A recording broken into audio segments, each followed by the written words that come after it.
කවදාවත් දරුවෙකුටවත් මේ නම කියලා කතා කරන්න එපා පින්නතුනේ.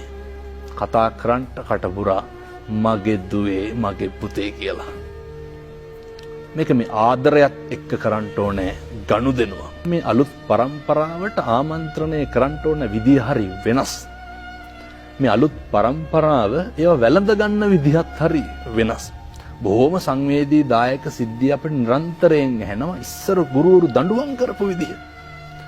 ඉස්සර අම්මා තාත්තා දඬුවම් කරපු විදිය.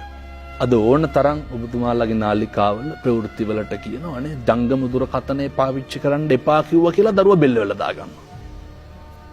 ඒ දරුවන්ට ඉස්සර විදියට ආමන්ත්‍රණය කරොත් එහෙම ඒක ලොකු ඛේදවාචකකින් තමයි ඉවර වෙන්නේ. මේ අලුත් પરම්පරාවට ආමන්ත්‍රණය කරන්න ඕන විදිහක් තියෙනවා. මම විශ්වාස කරන විදිහට ඒ විදිහ තමයි ආදරය විතරයි. දරුවෝ පුදුම විදිහට ආදරය වෙනවා. ඒ නිසා අපේ අම්මලා තාත්තලා මේක ගෙදරින් පටන් ගන්නට